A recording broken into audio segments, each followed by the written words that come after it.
하나님께서 오늘 우리에게 주시는 말씀 사무엘상 7장 10절부터 17절까지의 말씀입니다.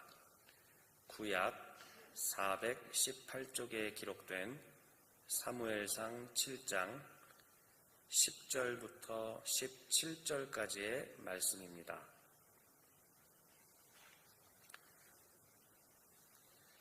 우리 사무엘상 7장 10절부터 17절 말씀, 저 한 절, 여러분 한 절 교독하여 하나님의 말씀을 받들도록 하겠습니다. 제가 먼저 10절을 읽겠습니다. 사무엘이 번제를 드릴 때에 블레셋 사람이 이스라엘과 싸우려고 가까이 오매 그날에 여호와께서 블레셋 사람에게 큰 우레를 발하여 그들을 어지럽게 하시니 그들이 이스라엘 앞에 패한지라.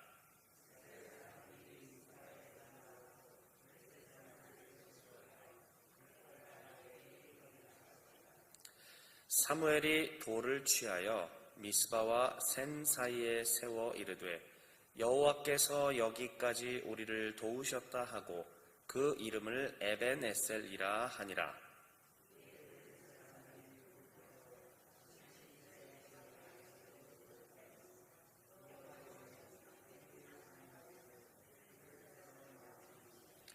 블레셋 사람들이 이스라엘에게서 빼앗았던 성읍이 에그론부터 가드까지 이스라엘에게 회복되니 이스라엘이 그 사방 지역을 블레셋 사람들의 손에서 도로 찾았고 또 이스라엘과 아모리 사람 사이에 평화가 있었더라.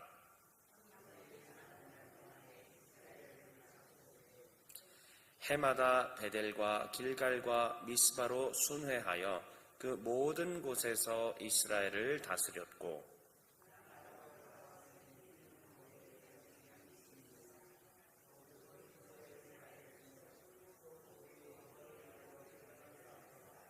아멘. 오늘은 이스라엘을 다스리는 사무엘이라는 제목으로 오늘 주삼 큐티 말씀을 함께 짧게 나누도록 하겠습니다.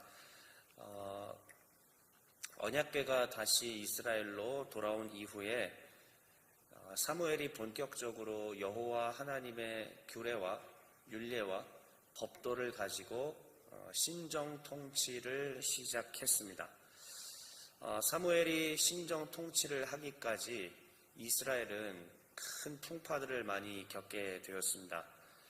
그 원인은 우리가 이미 이 말씀을 계속 묵상해 와서 아시다시피 엘리 집안의 영향이 가장 컸습니다. 엘리 집안은 우상 숭배를 횡행하게 만들었습니다. 사람들로 하여금 이방신과 아스타롯을 섬기도록 유도를 했습니다. 엘리 집안으로 인하여서 주의 율례는 붕괴되었고 또 엘리 집안의 이러한 죄악은 끊임없는 전쟁을 만들어내게 되었습니다.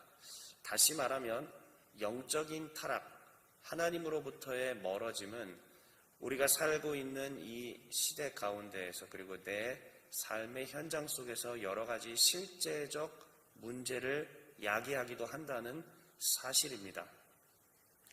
이러한 문제들을 겪으면서 이스라엘은 많은 고통들을 받았습니다. 전쟁을 겪었기 때문이지요. 그리고 난 뒤에 사무엘이 본격적으로 신정 통치를 하게 되면서 시작했던 첫 번째 중요한 일이 무엇이었냐면 바로 회개 운동을 벌였던 것이었습니다. 그래서 미스바로 다 모이라고 이야기한 뒤에 그 대상은 또 온 이스라엘이었습니다. 온 이스라엘을 미스바로 모이라고 한 뒤에 거기서 사무엘이 선택한 하나님께 나아가는 첫 번째 큰 행사는 뭐였냐면 회개 운동이었다는 것입니다. 사람들로 하여금 회개하게 하고 금식하게 하고 진짜 하나님 앞에 우리가 잘못했구나라는 것들을 말씀 속에서 깨닫게 하였습니다. 그 이후에 사람들은 사무엘의 가르침대로 열심히 하나님 앞에 회개하고 금식하며 다시 우리 하나님 앞에 올바로 서겠다고 결단을 하였습니다. 그리고 마침내 사무엘이 주의 말씀으로 본격적 통치를 시작하게 되었던 것이죠. 그런데 이렇게 하나님 앞에 회개하고 주님 앞으로 돌아가려고 하는 바로 그 시점에서 또다시 블레셋은 쳐들어옵니다. 자, 다시요. 회개하고 이제 하나님 앞에 다시 거룩하게 산다는 결정을 하였는데 이때에 블레셋이 다시 침공해 왔다는 사실입니다. 이스라엘은 이미 몇 년 전에 언약궤를 전쟁터에 들고 갔다가 전쟁터에서도 지고 또 빼앗기기도 하고 제사장 집안이 다 죽게 되는 끔찍한 참상들을 겪었습니다. 그렇기 때문에 이 블레셋이라고 하는 민족에 대해서는 여러 가지로 안 좋은 기억들이 있을 수밖에 없죠. 그런데 그 블레셋이 또 쳐들어오는 거예요. 근데 언제 쳐들어왔느냐? 회개하고 하나님 앞에 돌아갔는데 쳐들어왔다는 말씀입니다. 그렇기 때문에 이스라엘 백성들은 이때로부터 겁이 날 수밖에 없고 두려워할 수밖에 없고 또 다시 원래로 돌아가고자 하는 마음이 들 수도 있습니다. 하나님께 회개하고 주님 앞에 섰는데 이게 무슨 일이야? 우리 하나님 앞에 회개하고 주의 뜻대로 살아보겠다고 결심했는데 또다시 이렇게 속 시끄럽게 영적인 전쟁들, 실제적 전쟁들이 찾아오다니 이런 것이 바로 이스라엘이 겪은 것이고 오늘날 또한 우리가 겪고 있는 문제이기도 합니다. 그런데 성경은 우리에게 이렇게 가르쳐주고 있습니다. 우리의 싸움은 혈과 육에 대한 것이 아니요 정사와 권세와 어두움의 주관자들과 하늘에 있는 악의 영들에 대함이라. 사실은 회개하고 하나님께로 돌아가면 그때 반드시 악의 세력들은 우리를 넘어뜨리기 위하여서 또다시 공격해 올 수밖에 없다는 사실입니다. 이럴 때 우리의 영적 대결들을 승리로 이끌 수 있는 비법은 기도밖에는 없다. 이렇게 다시 한번 우리가 짚을 수밖에 없습니다. 자, 결국은 사무엘이 하나님 앞에 번제를 드리고 또 우리 하나님 앞에 가난하고 겸손한 마음으로 찾아갔을 때 백성들도 동일하게 그렇게 기도하는 마음으로 찾아갔을 때 이 전쟁은 칼과 창으로서의 싸움의 전쟁이 아니라 하나님께서 친히 기적을 베풀어 주셔서 승리하게 되는 영적 전쟁 곧 영전의 승리로 이끌어지게 되었습니다. 우리 하나님께서 성경 말씀을 보니까 블레셋 사람들을 향하여서 큰 우레를 발하여서 마침내 저들이 패배하게 하였다라고 말씀하고 있는 것입니다. 그 전에는 이스라엘이 블레셋에 열심히 싸우려고 했지만은 아무리 노력해도 패배할 수밖에 없었습니다. 그리고 이스라엘의 장로들도 이것은 하나님이 패하게 하신 것이다 이렇게 깨닫고 있었죠. 그런데 이제 상황이 바뀌었습니다. 회개하고 기도하고 하나님께 내 모든 주권을 맡겨드리고 내 모든 문제도 우리 하나님 앞에 맡겨드리고 하나님 하시옵소서 내 손에서는 내 능력으로는 아무것도 할 수가 없습니다 라는 마음으로 우리 하나님 앞에 드렸더니 그때 우리 하나님께서 기적을 베풀어 주셔서 이 전쟁을 승리로 이끌어 주셨다는 말씀입니다. 이제 메시지를 전하면서 말씀을 마무리를 좀 지어볼까 합니다. 사랑하는 성도 여러분들, 회개 이후의 삶이 과연 행복할까요? 회개하면은 모든 문제가 다 한 번에 해결되고 회개하고 우리 하나님 앞에 금식하고 나아가면 모든 것들이 깔끔하게 다 해결이 될까요? 그렇지 않습니다. 이것은 영적인 원리인데 그러면 그럴수록 오히려 영적 도전은 더욱더 거세게 찾아온다는 것입니다. 누구도 이것을 피해가기가 어렵습니다. 하나님 앞에 정말 회개하고 이 영혼이 깨끗하게 씻김받고 구원받은 거룩한 주의 자녀가 되면 악의 권세들은 다시 흙탕물을 뒤집어 쓰고 이 사람을 지옥의 길로 인도하기 위해 이 사람이 하나님 앞에 서지 못하게 하기 위해서 반드시 광명의 천소를 가장하고 찾아오게 됩니다. 이스라엘 백성들이 애굽에서 나와서 하나님께서 홍해를 가르시는 기적도 보았고 하늘에서 만나와 또한 메추라기를 보내주시는 기적도 체험하였으면서도 불구하고 저들은 끊임없이 원망과 불평을 하며 다시 이집트로 돌아갑시다. 다시 애굽으로 돌아갑시다 라고 하는 모습들을 보여주었습니다. 우리의 이 영적인 신앙생활과도 똑같습니다.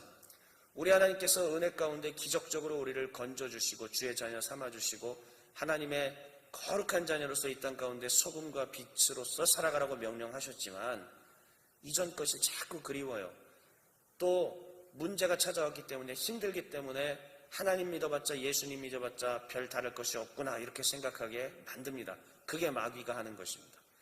그러면 우리는 또 넘어지고 또 다시 과거로 돌아가려 하고, 하나님 잘 섬겨봤자 무짝에 소용이 없구나 이렇게 하면서 하나님이 없는 삶을 다시 선택하게 되는 경우도 발생합니다. 누가 가장 기뻐할까요? 흑암의 권세, 사탄의 권세가 가장 좋아한다는 것입니다. 그렇다면 이미 여러분들 잘 아시겠지만 이러한 영적 싸움을 우리가 이기고 나아가려면 어떻게 해야 될까요?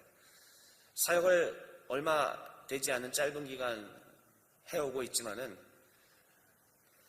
여러 가지 머리를 쓰면서 여러 가지 방법을 통해서 영혼들을 살려보려고 많은 노력들을 해왔었습니다. 그런데 하면 할수록 깨닫게 되는 것, 이러한 방법 저러한 방법, 이러한 국리 저러한 국리 다 써보고 하면서 또 성공도 해보고 실패도 해보면서, 근데 그런 과정 속에서 깨닫게 되는 것, 진리가 하나 있었습니다. 그게 뭐냐면 예수님께서 하신 말씀이죠. 기도 외엔 이런 종류가 나아갈 수가 없다. 아무리 머리를 쓰고 아무리 이 방법 저 방법으로 노력을 하고 이렇게 되면 영혼들이 살겠지, 이렇게 되면 이 영혼이 변화되겠지, 이렇게 되면 이 영혼들이 회복되겠지 했지만은 그렇게 해서는 하나님께서 허락하시지 않는다라는 사실이에요. 반드시 우리는 기도 외에는 이런 종류가 나아갈 길이 없다는 이 사실을 깨달아야 합니다. 어떠한 상황에서도 결국은 우리가 겸손한 마음으로 우리 하나님 앞에 무릎 꿇고 하나님 살려주십시오, 하나님 도와주십시오, 하나님 아니고서는 아무것도 할 수가 없습니다라는 이러한 자세, 결국 우리 하나님께서는 그거 보시는 거더라고요.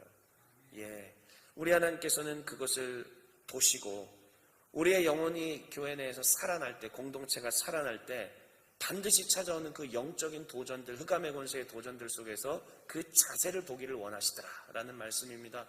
겸손하게 무릎 꿇고, 하나님, 또 악의 세력이 우리를 도전해 오고 있습니다. 우리를 쓰러뜨리고 있습니다. 한 영혼 이제 구원해 놓은 것 같은데 이 영혼이 또다시 과거로 돌아가려 합니다. 이 영혼이 다시 죄악의 길로 가려고 합니다. 하나님, 이 영혼이 변화돼서 회개해서 이제 주님 뜻대로 좀 살아보는가 싶더니 이 문제 저 문제 막 생겨서, 하나님 이때 어떻게 해요? 밥을 먹으면 될까요? 이 영혼에게 선물을 주면 될까요? 아니면은 뭐 어떻게 좋은 말로 이렇게 해주면 될까요? 하나님은 그 방법도 사용하시지만은 그거 갖고 안 되더라는 말씀이에요.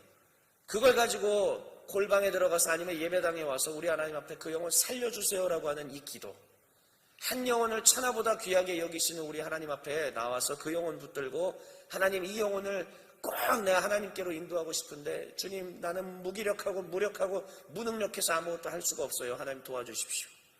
이랬을 때에 우리 하나님께서 그 기도를 들으시고 일하기 시작하신다라는 말씀입니다.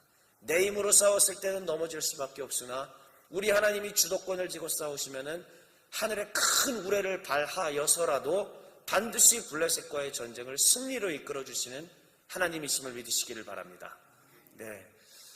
마무리를 하겠습니다. 사랑하는 성도 여러분들, 오늘 이 본문 이후에 이제 여호와의 심정 통치가 시작이 됩니다만 미리 예고해 드립니다. 결국은 이스라엘 백성들은 또 하나님을 버리게 됩니다. 뭐 사무엘이 엄청난 승리를 거둔 것 같잖아요. 근데 이후에 이스라엘 백성들은 또 넘어져요. 8장 뭐 그 넘어서 가면은 또 넘어집니다. 결국은 그 넘어지는 과정 속에서 왜 그렇게 되는 것인가? 왜 이들은 하나님을 못 보는가? 왜 이스라엘 백성들은 넘어졌어? 근데 그 모습이 우리의 모습이라는 거죠. 왜 우리는 넘어지게 되는가? 결국은 하나님을 왕으로 모시지 않는다라는 게 사무엘서가 우리에게 주는 중요한 메시지입니다. 그러면 하나님을 왕으로 모시지 않으면 뭘 안 하게 되는가? 기도를 안 하게 되는 거예요. 그러면 기도를 한다는 얘기는 반대로 무엇인가? 하나님을 왕으로 모신다라는 뜻이죠. 사랑하는 성도 여러분들, 이러한 문제가 발생했을 때 반드시 다른 거 머리 쓰지 말고 다른 방법 찾지 말고 기도로 이겨내십시다. 우리 하나님께서 기도를 찾으시고 기도하는 사람을 찾으시고 기도의 자리로 부르신다라는 사실을 믿고 기도하는 가운데 우리 하나님께서 이기게 하시는 것들을 함께 체험하는 우리 모두가 되시기를 주 예수 그리스도의 이름으로 축원합니다.